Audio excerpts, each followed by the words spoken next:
And welcome to another episode of Who Gives a Hoot with Ryan, Kyle, and me, Luke. Woo. Woo. Hello. Union Omaha has played games. That they have. Let's talk about one of them after we get through some news. So news going out is the 3v3 statewide skills challenge has been going strong. The team was out in Scottsbluff, which for those not familiar with Nebraska is 7 hours away from Omaha, across the entirety of the state. Yeah. Omaha's on the east. Omaha's on the east side. Scottsbluff is almost all the way on the west side. Yeah. So there's I can't remember if that was the start of the 3v3 skills challenge, but they had that out there. Did a watch party, and had a couple other ones around. I believe Lexington's up next, and then South Sioux City are the next two, and then the foot volley tournament, which that has. I believe they're still looking for teams for that. So if you fancy yourself a sand foot volleyist, get out there and sign up a team. That sounds like a really good way for me to die. Yeah, I mean, Well, it depends on how getting hot hit by a truck. Lexi Swahi is up for goal of the week. Voting is currently live. We're recording this on Monday, so maybe Shido's up for save of the week. Maybe he's not. We don't know. Yep. Well, I wouldn't bet against it happening. I wouldn't bet against it. Yeah. But get out there, vote for Lexi. He had quite the statement goal on Saturday night. So we will talk about it more. Yes. I believe that kind of covers us for news. So, did you want to talk about Wednesday's theme night, or are you gonna wait for the game for that? Well, I think we'll bring that up because I mean the theme night is fantastic, and the perks of said theme night are fantastic. Yeah. But let's recap the game against Tormenta, where we saw not one but two former Owls start against us. Oh, start. Okay. We saw three in total. We saw three in total, but we saw two start against us. Mm-hmm. Dalton and John Murphy Jr., both in the starting lineup. And an interesting game. The reffing was on par for USL League One. I would say, so I watched it the next day. I watched it Sunday morning because I wasn't able to watch it that night. And that was the least amount of what I've paid attention to. Of things that stood out in that match, the reffing wasn't something that I was like, oh my God, this is so horrible. We've had way worse matches this year, even recently than that one. But so the one point where the reffing really stands out, and I think everybody who's watched it, everybody who was there live can agree, was we were awarded a penalty. The first penalty we've gotten all season. What? However, about, what was it, 45 seconds prior, minute prior? It's somewhere like a minute. Yeah. Yeah. There was a cool foul in the box where the ref was watching the ball go out of bounds rather than observing the foul happening in front of him. Yeah. But he was probably told that it happened because what happened next? Yeah. When I was watching in the box. Well, here's the thing: the foul that led to the actual penalty was less egregious than the foul that was the one we're talking about. Because I mean, the Tormenta defender went to ground, slid through a guy, like way worse, and then the other one was still legitimately a foul and legitimately a penalty. I question if it was. I will say I think No, it I did watched not it look back like on contact. replay. it did There was a not look foul like a and penalty to contact me. in the box. It did Yeah, not look like a penalty to me on rewatch, the one that actually was given, but I think it was fully a makeup call for the one that he did miss. I think he did enough to stop an opportunity that the ref could make the makeup call at that point. You know what I mean? Like Okay. Okay. it was enough. It was enough of a foul that in normal circumstances you don't call it, but because you didn't call the other one, you're like, okay, I should have called the other one. We'll give him this one. It resulted in a yellow card. With where the foul was, it questionably could have been a last man back, but since it was softer than the initial one, the penalty made up for it. Mm-hmm. Well, and watching it back, I didn't even see this happen in real time, but then Nebhard comes over and says something to the ref and gets a yellow as well, which, I didn't even realize that in the moment. Yeah, and the ref told him to leave a few times. Like, it wasn't like an immediate yellow. Yeah. He was like, go, and Nebhard kept coming at him, and then finally he just gave him the yellow. And then he was mad he got a yellow because he obviously doesn't understand how this all works. I mean, I can't fault him.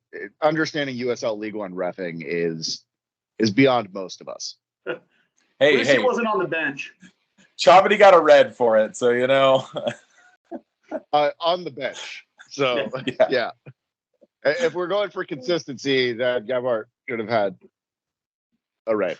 But, well, it was a great penalty. Great penalty that brought JP. If Kyle, you said it brought him to our third. Yeah, above Greg, so third in the all-time scoring list for us. Not including preseason, because if we include preseasons with JP, then JP is the highest scoring player in League One or USL history. Of course, yeah. I think it's still impressive that Greg Hurst is fourth all time, and he played here one season. Just pointing that out. Yeah. And he didn't have U.S. Open Cup either, because with Noe and JP, they both had U.S. Open Cup goals too. True. Yeah. So, good on you, JP. Doing it from 8 yards out, fantastic. We got 29 more. Yeah, sure, we'll go with that. Halfway line. Yeah. Come on, JP. I mean, it's 5 yards more for every season he plays here. So, oh man, by the end of his career, he'll have to shoot it from the other corner. He's gonna have to Kevin it.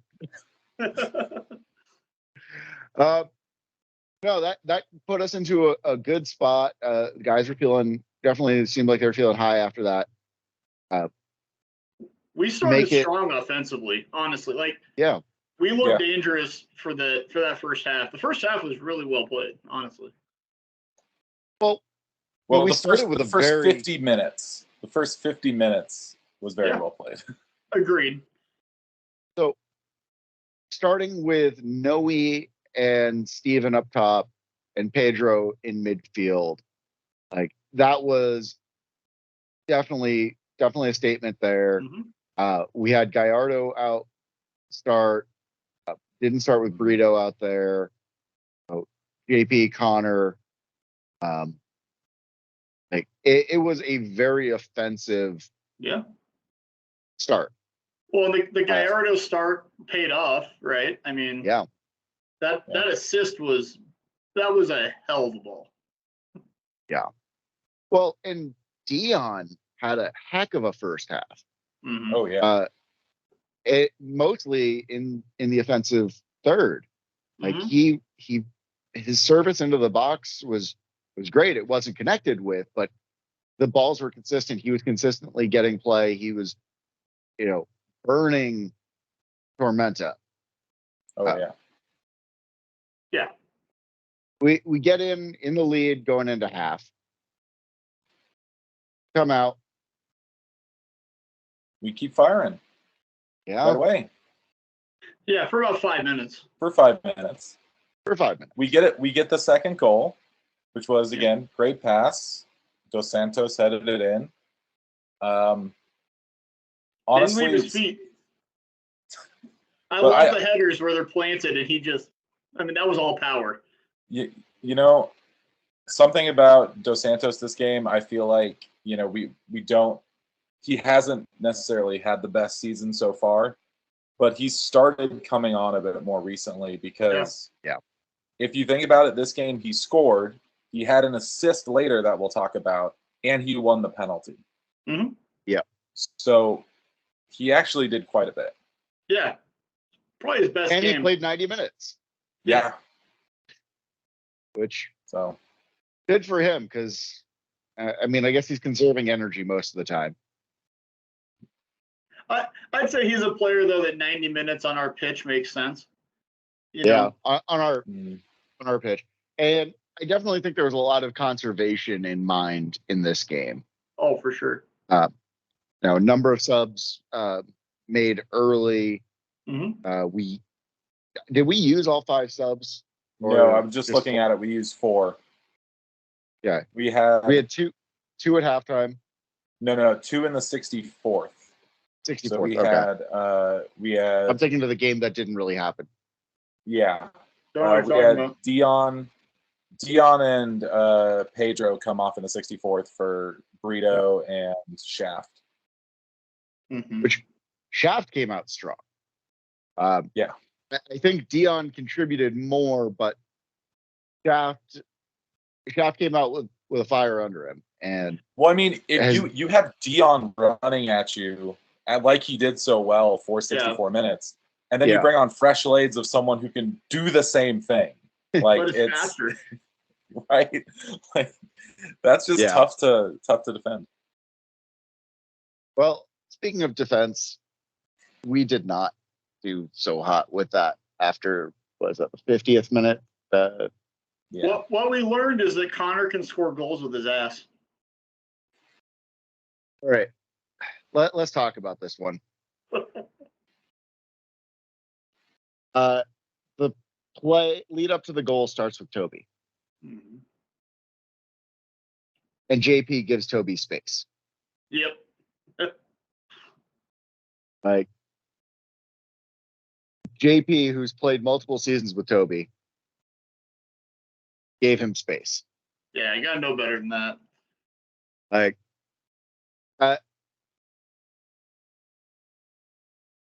he knows he's not as fast as Toby, which is the only reason I can think to why there was space given.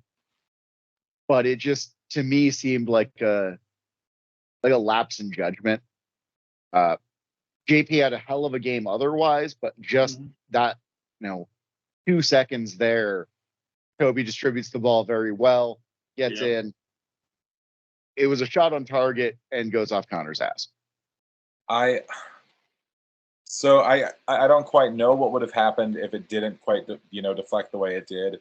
It looked like it was maybe going far to the corner. I think Shido might have been able to get to it. They had a player in the area that might have been able to get to it as well. I don't know, but I think Shido would have saved it. Yeah. The deflection definitely impacted it because Shido's going one way, ends up looking the other, and it's just too late for him. It definitely changed the path of the ball. I mean, yeah. Also impressive though that because Connor was, facing the wrong way in order for his ass to ricochet a ball. Connor, don't twerk when the ball's in the box. So that put us into a tougher spot. Yeah. Guys didn't lose any intensity, but they definitely Tormenta gained confidence. Oh, for sure. Yeah, it brought Tormenta into the game where we didn't need them to, because we were having a few rough moments there. And if you get by that still at 2-0, you're fine. But we got to that point, gave up the goal, and then Tormenta started building into it. And honestly, even their second goal, it was a nice shot, but our defense was they just fell apart. They're nowhere to be found. So Cheeto's very vocal when somebody screws up. Mm-hmm. Like he didn't cuss Connor out for it coming off Connor's ass. Understandably, because that, you know, He was making a slide. You can't predict that. Yeah. He was trying to block it. I mean, if Connor's there a little bit earlier, maybe he goes off his boot and goes out of bounds instead of going into the, it's just one of those things. But Rashid goes off on Luka. Yeah. And Luka himself, he's screaming into his hands like he knew it was a screw up. Oh, he knew. Like I watched it back and it looks bad. Bad. No one's closing down, and he just kind of freezes. He's not. Yeah. There's not a lot there. It's like he had two minds of what he wanted to do and decided on nothing. And the shot was off before he had a chance to even react. Yeah, there was an opportunity there for him to make an impact, and it just. Honestly, he froze. I don't understand. Like, we can't hold a lead. Like, and I know this different coaching staff, all that stuff, different philosophy of how we're playing, but for 3 seasons, we had a team that if we got a goal, we were like, all right, we're good. Like, a 1-goal lead, most of the time we felt pretty confident about that. Maybe get another one just in case. But, man, you're up 2-0. Not late into the second half, but you're still doing well. Still 2-1 pretty late in.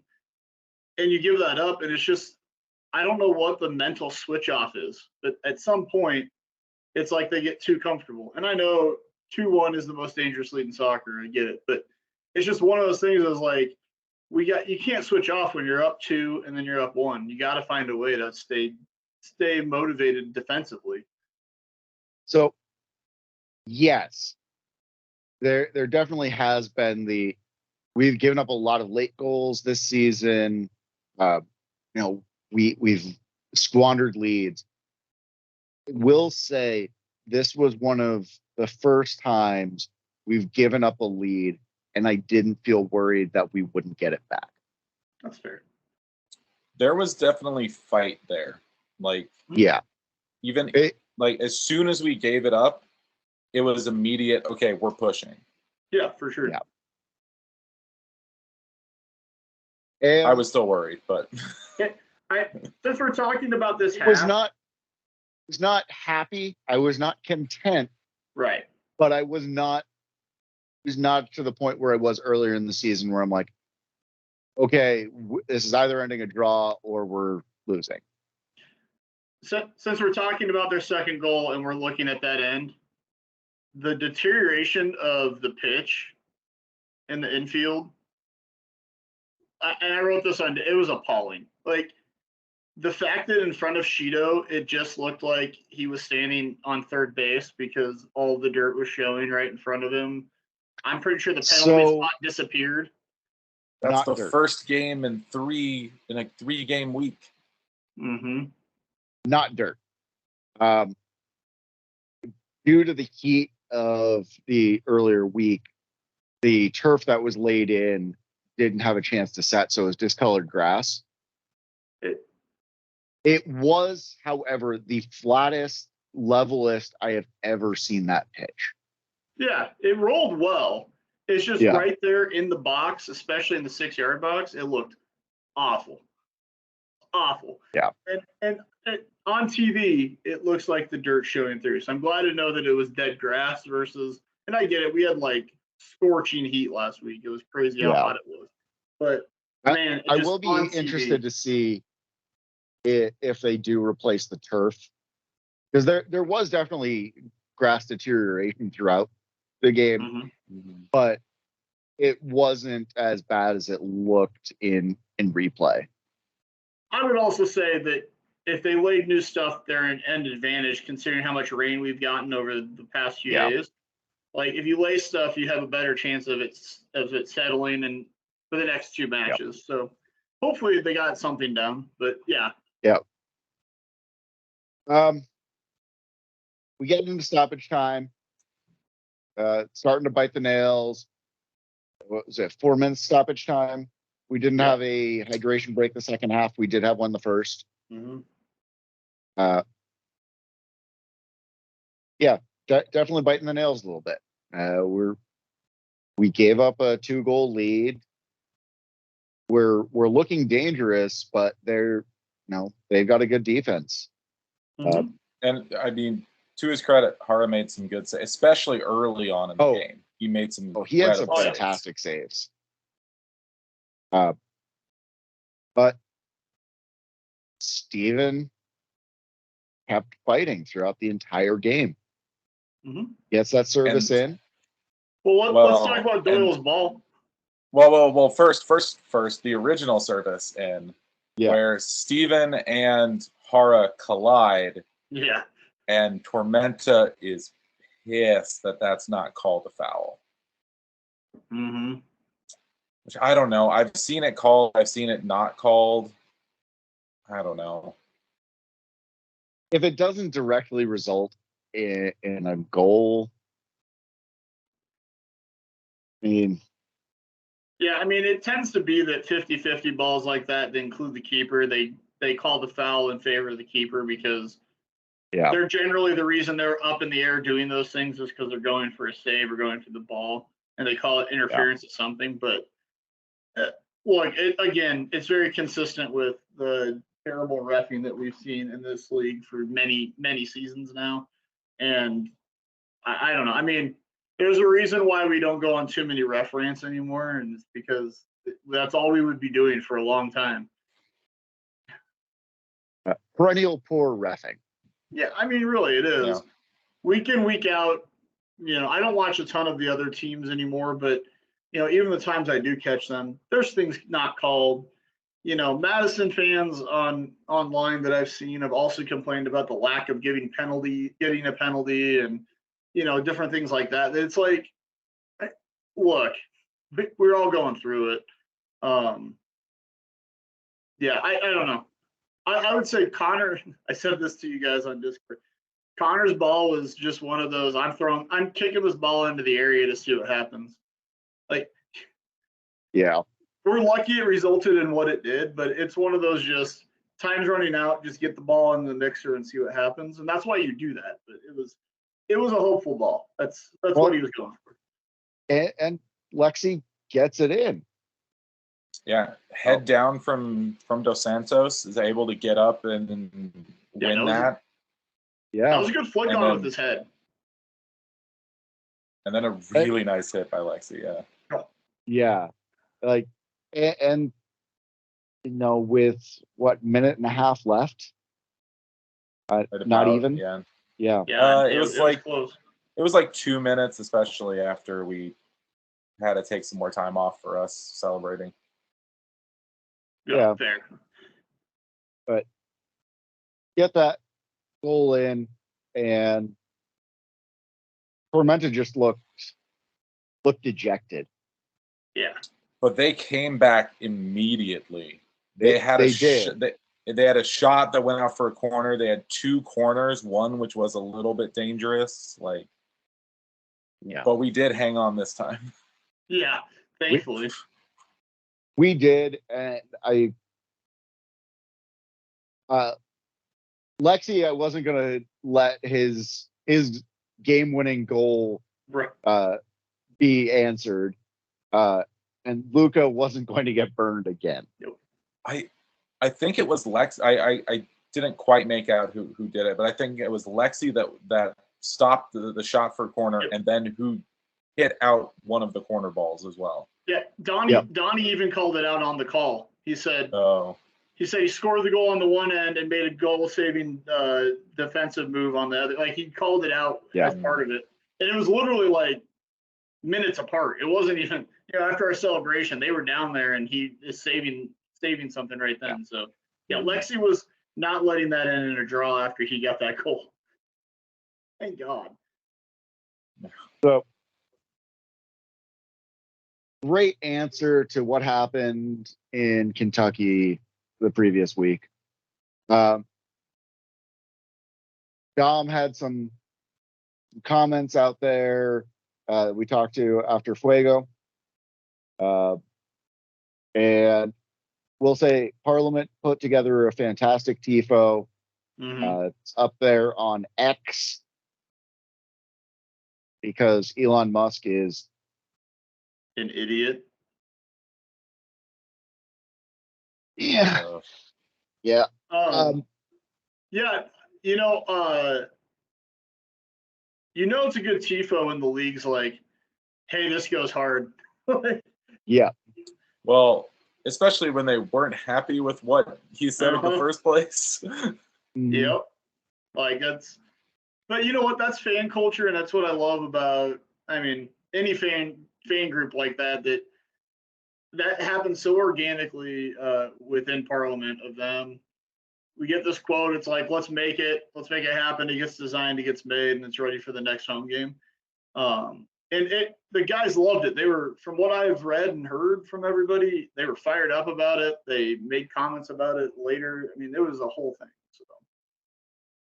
Yeah, no, fantastic design by Catherine for that.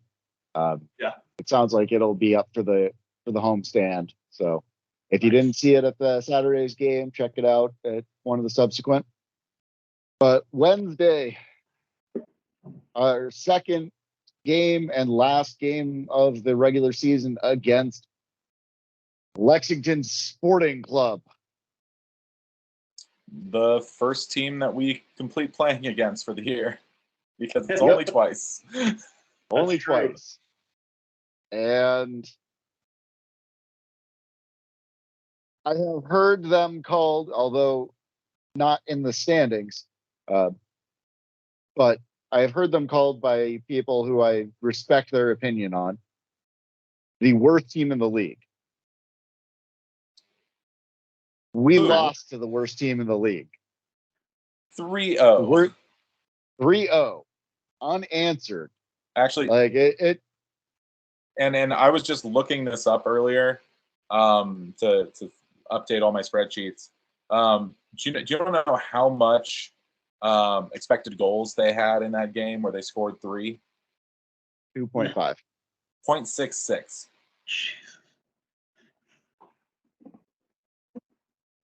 That's why know they're what the hell points. happened with us, but they're playing at Werner Park. Werner Park is ours. Most of them have never played there. Yeah. I think it's Kalen Fox, is it? Don Smart. Yeah. As well. Don Smart, who's played for just about seemingly every team in the league and only had 100 caps.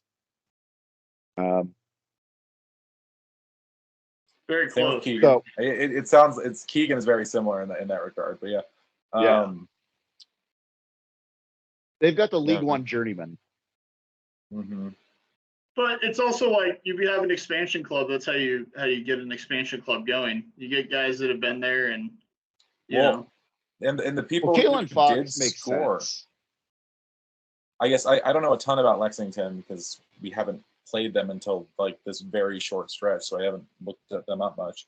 But it sounds like some of their scores against us were like local kids, either like Lexington or Louisville or Kentucky products or something like that. So I mean, that's a good recruiting ground as well. So glad to see that. You just need to go around telling people that Balogun scored on us. They don't need to know which one. Just that somebody with that last name scored on us. Mm-hmm. Well, I will say this, and I believe I said this in preseason. They're a year 2 club. Oh, for sure. Like they've got a lot of project players.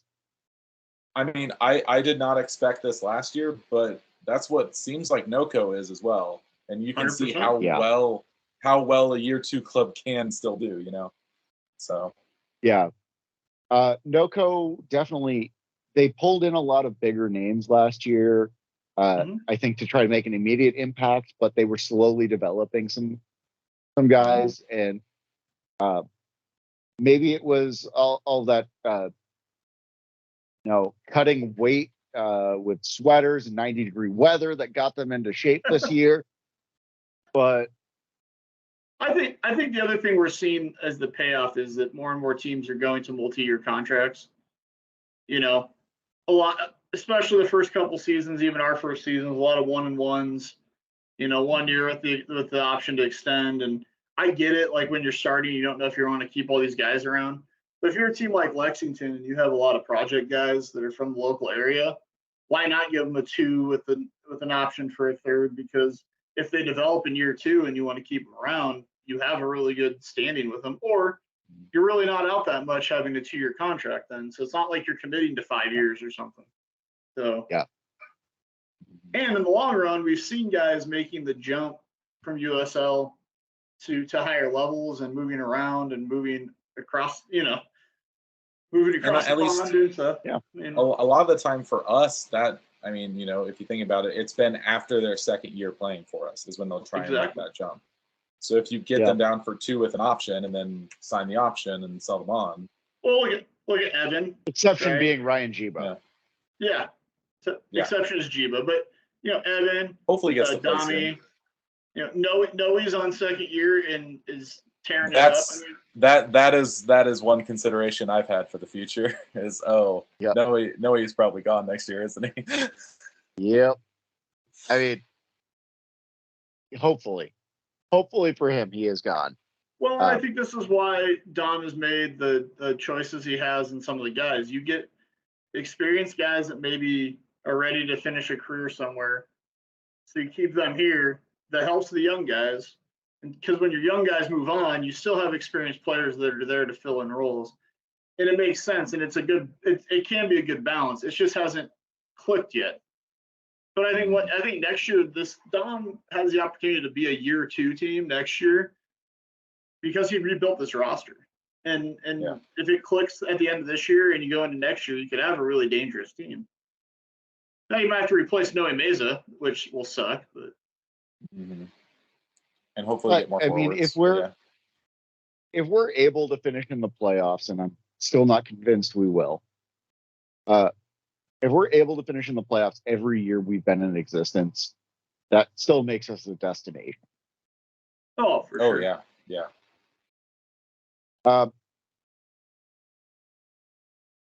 With a hard-fought game against Tormenta over the weekend, where do we think we're going to line up?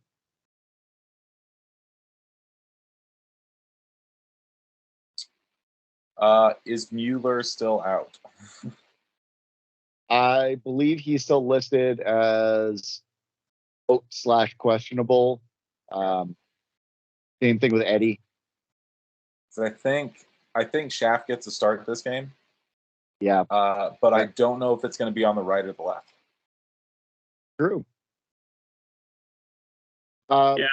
I mean, I think that makes the most sense since he was a later sub anyway.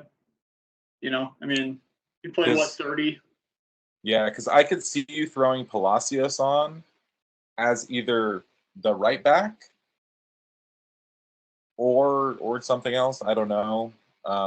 So that's why I'm like, maybe Schaff does play on the left, but I could just see you stick with Milanese and just swap out Dion for Schaff. That's what I think that's the most logical. I think Luca and Marco have a good hookup there. Yeah. And Luca and Alexi have gotten very good at working together. Like, that's a center back pairing I'm happy to see. Schaff for Dion, I think just flop them from what they did Saturday. Yeah. Have Dion come on late in this game. Yeah. Yep. I can see Joe. I can see Joe for Joe. Yeah. Throw Brito out there on a short. I mean, he got some minutes at the end of the game, but just flop him. Flip flop him. Have Joe start, Brito start, and then Gallardo can come on later in the match, and then situation. My other thought would be, either Pedro goes off for Luis, or Dos Santos goes off, Pedro goes up, and then Luis comes in at midfield. Yeah, I could see that as well. I like Steven off, Pedro up, Luis in midfield. Yep, I agree. Knowing Brito, that you're going to make subs throughout the game too. Like, you got to sub more. So yeah. Of note, Luca was not available against Lexington last time. Yeah. Do we think him in defense is going to be a difference maker for this? I mean, I think that it's a team. We're a team that they came out so flat in that game. Yeah. I think that giving up a 2-goal lead, winning that match on Saturday, I think that there's that motivation. They clearly like playing at home. There's something they've figured out the crowd part of it. I think that there's more of that. Plus, there's the motivation of this is the team that's in 10th place in the league, and we got smacked by them last time. And there's some retribution there that needs to happen. I don't know that we're going to win 3-0, but I think they're going to come out angry. Well, the only issue I have with that, I think they in the end will, because they did get beat recently 3-0 by them. But if you recall, the last time we played Lexington, we had a comeback, we had a late winner, and then we came out really flat. So I hope that doesn't happen again. And I think because we just got beat by them, that's enough of a motivating factor to hopefully push through. Against Lexington last time, the guys hadn't come home. Boom. They'd played down a man for a period of time. We were short one of our regular defenders because of a unrescinded non-red red. Yep. Like, there were a lot of things working against us that put us, I think, into a not ideal mindset going into that game. Yeah. That's exactly where I was going to go with it, Luke, is it was a long road trip because we did not come home in between, which made sense from where we were. There's no reason to come home in between those.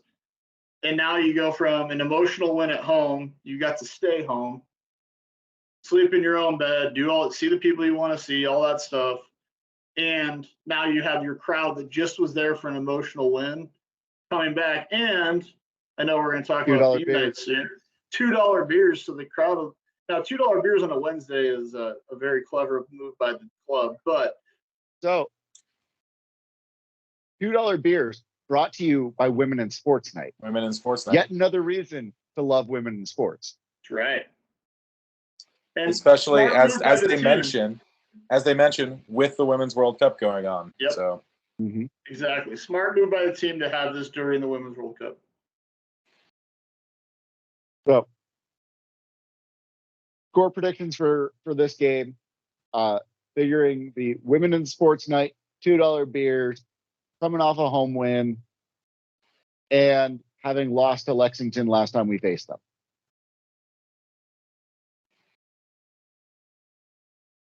I'm going to go 2-1 Omaha because I don't trust us to keep a lead. I was literally thinking the same thing. I was trying to convince myself to say 2-0, but I don't know if I can. I'd like to say 2-0, but I'm going to say 2-1. We're going to mirror this. It's going to be a 3-0 win. What a surprise. Goal difference of 0. Shocking prediction. Let's move on to Knoxville. Saturday at Werner Park. This is then the next team that we're going to finish playing this season because we've played them twice now, so this is our third game against them. Drew them at home the first game. Yep. Wasn't that great of a game. And then had that late winner against them there. So it's interesting. I think they're a solid team, but I think we are that little bit better than them. It's just after a 3-game week, the third game of a 3-game week, what do we do? Yeah. How do we play? We have, West Omaha cryotherapy to recharge all of the bones and muscles, and Shaft's out there doing promos, so he'll be fully recharged. Or is it Power Life Yoga or whatever it is in Midtown? So they go recharge all their chakras. Have some banana onion juice. We're feeling good going into Saturday. Regardless of how Wednesday is, the tools are there through the partnerships the team has created to keep our guys as fresh as possible during a homestand. And as you said, Knox is not that much. Well, they're a middle of the table team because they're a middle of the table team. Well, and I think too, the thing to remember about they're tied for the most matches played so far. All right, they played 21. Yep. And after 21 matches, they're on 25 points, which yes is only I think 3 points behind us, but we've only played we've played 2 less games. So, I mean, this is one where it's a big swing for us because if you beat them Saturday, which is basically Wednesday is one of our makeup games, right? It gets us one closer, and then we can be tied. If you beat them there, it's a huge boon because you're pushing yourself 6 points ahead of a team that could push for that 6th spot in the playoff. So I mean, it's worth being motivated for. I think it helps that we have not lost to them, this season, that we played pretty well against them. Especially when you look just above us. Same number of games played. Greenville is 1 point above us. Madison is 2. Yep. So anything could happen, one game to change that order. We Charlotte's need these the other 6 team points. that's played.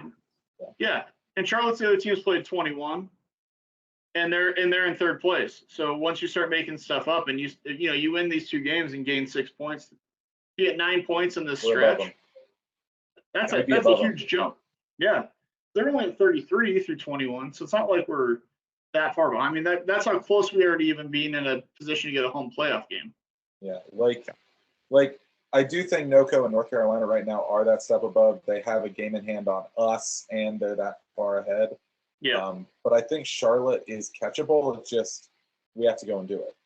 Yeah.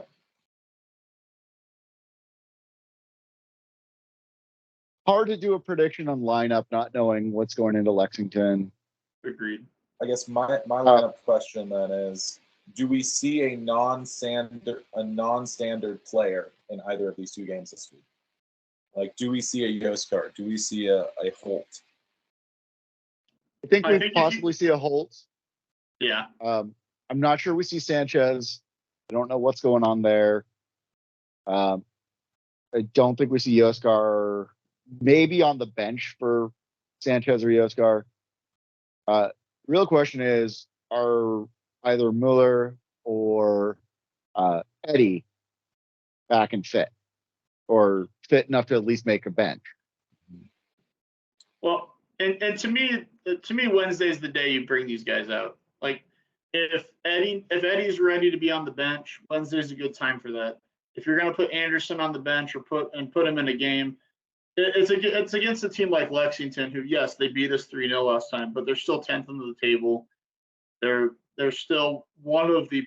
I will not say they're the worst team, even though other people that we trust say that, but they're still one of the worst teams in the league. And so if you're going to rotate guys, it's you do it midweek against a team that's in 10th place. You don't do it against a team that, if you lose to them, can jump you in the standings and take your spot. So we want to have the strongest lineup possible, I think, for Knox, even though we don't want to sleep on Lexington.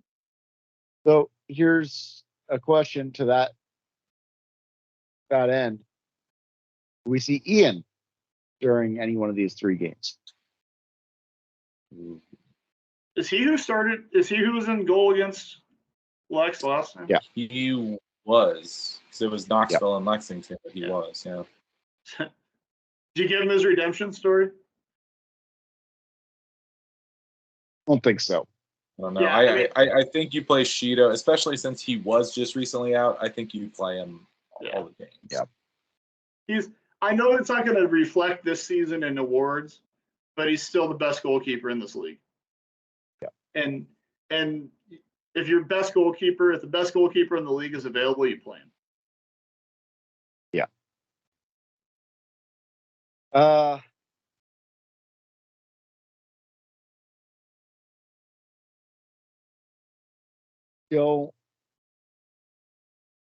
I feel good about getting 6 points from these next two.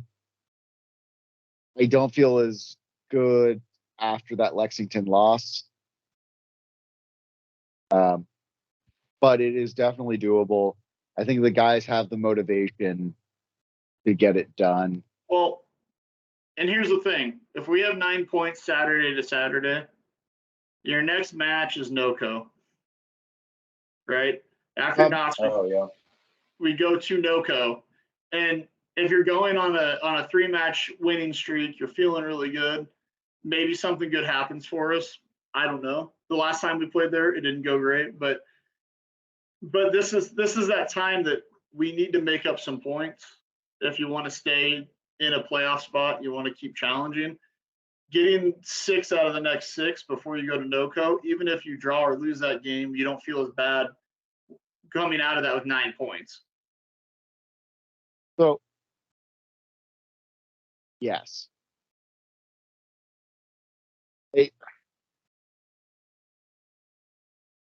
Already hit the panic button on the season. Like I hit that about a month ago, and I'm still not taking my thumb off it. But here's how August lines up for us, right? So that's what I was just going to look. We have Lexington, Knoxville, so 2 very winnable games for us. Then you go to NoCo. You get Chad at home, who is dead last and just lost. Their coach is out, or coach is out for them. So, but that emotional energy from rallying around your Jimmy, somebody, wasn't it? I don't know. I saw somebody post something. I wasn't paying that close attention because I don't care about chat at all. But they're dead last in the league, right? So that's a 3rd winnable game in that stretch, and then you go to Greenville to end the month. So if in the month of August you can get 9 or 10 points out of those games, you're still sitting pretty good. Even if we lose to Greenville and we lose to NoCo, you're losing to 2 teams above you in the table already. We can't lose to Greenville. Yeah, you can't. If we can, if we only lose once, I can't listen to them again. Well, it's just that stretch is going to be rough because that stretch is at Greenville, North Carolina at home, Richmond at home. There is a week and a half off after the Greenville game, which is a little bit of a light there. Yeah. But then you come off that stretch and play Chad again, and we play Fuego. So it's 2, again, the bottom 2 teams. So it's one of those things that if we can scrape some points against teams ahead of us, and you beat the teams you're supposed to beat, we can jump Charlotte. We can catch Charlotte, especially with our first game in October being Charlotte. Our last you win that game, and you can easily catch 3rd place. It's still there for us. Yeah, I definitely think it's still there. I think it is going to be a bit of a challenge. We have to keep up the level, and we've seen how we've fluctuated so much this year. So, like, if we can keep up the level, I think that we can do it. It's just, are we going to keep up the level? Yeah. Wednesday will go a long ways in telling us the mentality of this team. Because if you lay another egg against Lexington, then my panic button will be firmly lodged in place, and it would be stuck in place because I'll be freaking the F out at that point. Yeah. All right. Any other news that we want to get out there? No, you guys need to go get sleep because you're actually going to wake up and watch the U.S. women, and I'm going to sleep through it because I am a loser. Yep. Let's hopefully. I mean, we just need a draw to advance, but hopefully win by multiple goals and get first. So, yeah, that's the game. As always, follow us on our social media. Subscribe to our blog at wghmedia.com. We're on Threads. Threads it's the devil we know. We're still on X for the time being. No, just don't call it X. Just don't. It's there. It's no still longer- Twitter.com. It's still Twitter.com. Yeah, they already changed their logo. It's horrible, ugly. They changed the app. Yep. It was hard for me to find because it jumped on the alphabet. It's like, Oh, because it's the most generic looking app now imaginable. well, yeah. I mean, somehow it's even more generic than what Threads is. But yeah, find us on one of those. Subscribe to the blog. Subscribe to our YouTube channel. Oh, this drops on, I think, every podcast platform. If it doesn't, let us know. Yeah. We'll try and All get it major out there. ones. Yeah. And boys, I got one last question for you. Who gives a hoot? We do. We do.